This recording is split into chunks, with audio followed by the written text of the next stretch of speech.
Hi everybody, Steele here. Going to show you a project we've been working on for the last year and a half or so here at the shop.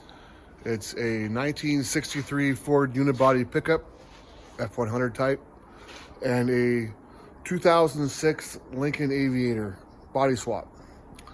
There it is right there.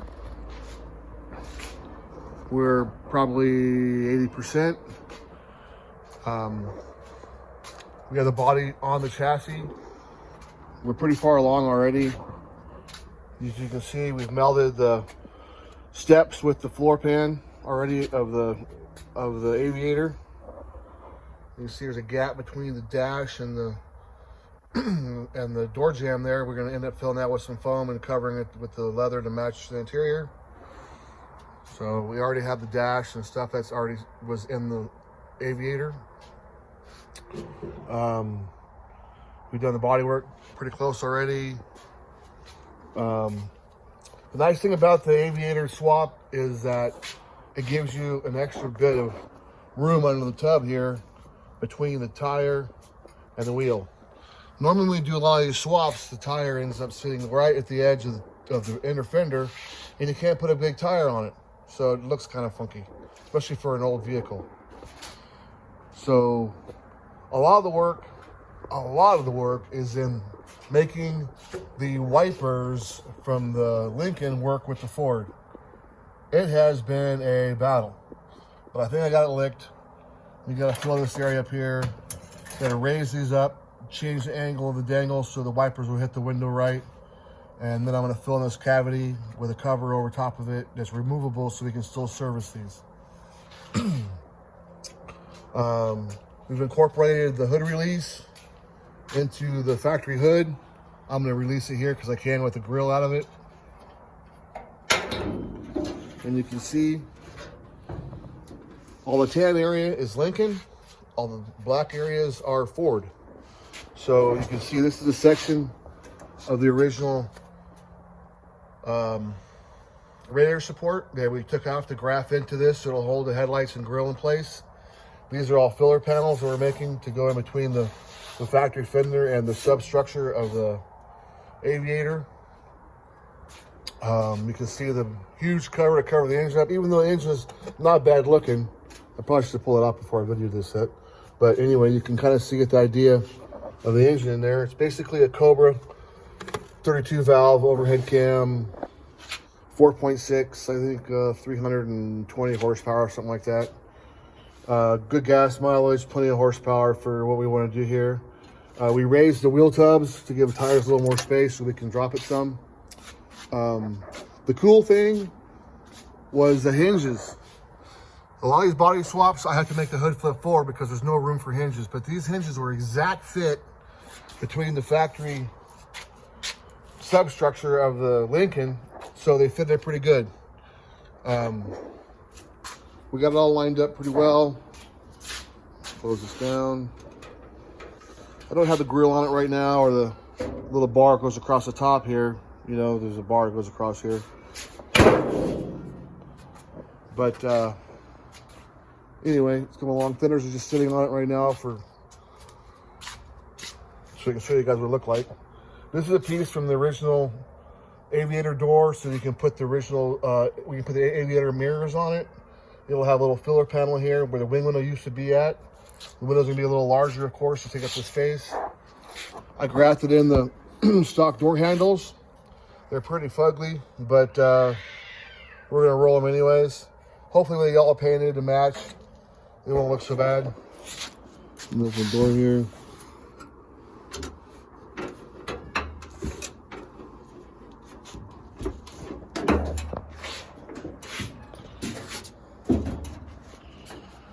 So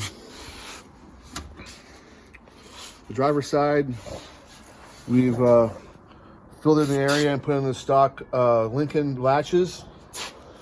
And I'm trying to use as much as I can of the Lincoln so that the door releases will work, the power windows will work. Everything from the stock Lincoln will still be in here. Stereo, cruise control, factory airbag, seats, which aren't in it right now, of course. Should be a really nice truck. It's gonna be like driving an Aviator with an old body on it. You can see down the back here a little bit. There's the gas tank on the right and the exhaust on the left for the factory from the Lincoln. We started doing the floor in the truck to fill it in. We're gonna put a floor in it, and we haven't done that yet. There's the tubs, stock tubs. Will allow for a huge tire in the back of this thing. And again, you can see there's room between the tub, between the outside of the quarter panel and the tire, that we can add another 4 inches of wheel underneath it. So it should look pretty cool when it's all done. There's a pole in the window to hold the front light in place, so the glass will go back in it. We use the stock glass in the front and back. We removed the gas door from the Lincoln, grafted it into the truck, so it'll have everything from the Lincoln in it. It has the filler from it. Well, we took some manipulating to make everything work.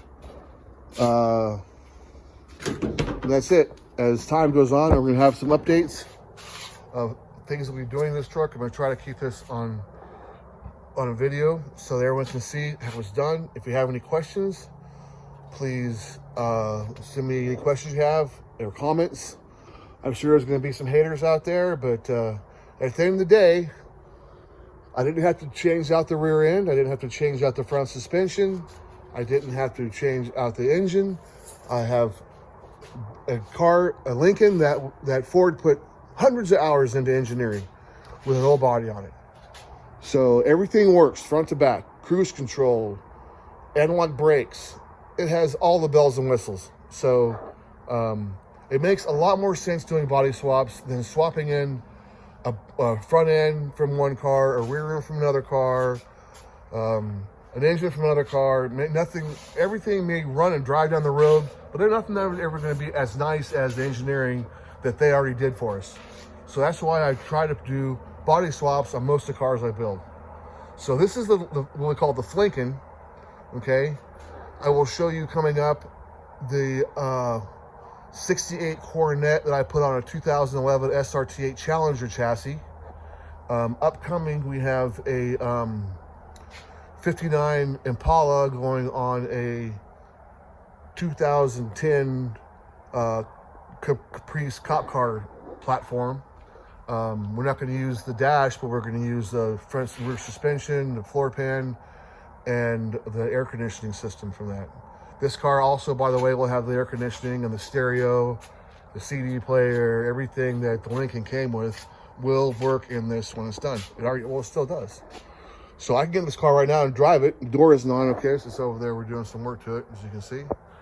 It's nighttime. Everybody's gone home. I'm still out here working. This is the shop. We have lots going on. There's a Shelby we're doing right there. You can't see on the cover. There's a VW bus that we reskinned with every panel on it pretty much because it was a POS. Came from Brazil. I don't know why we even did that car. There's a Impala over here.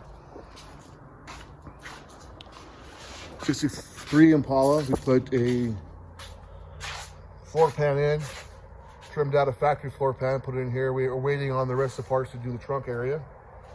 As you can see, it was a rusty turd. So, see the floor pan's all in it. It's all clean. Had to do some filling to make it all work right. Came from a 4-door. There's the Coronet that I'm gonna clean off because it's been a project that I have been abusing. I need to get back on it. I've been trying to get the Flincoln done. And there's a whole bunch more up there we're doing right now. So anyway, keep tuned. If you have any questions, like I said, let me know. I'll get back to you as soon as I can. And take it easy. Good night.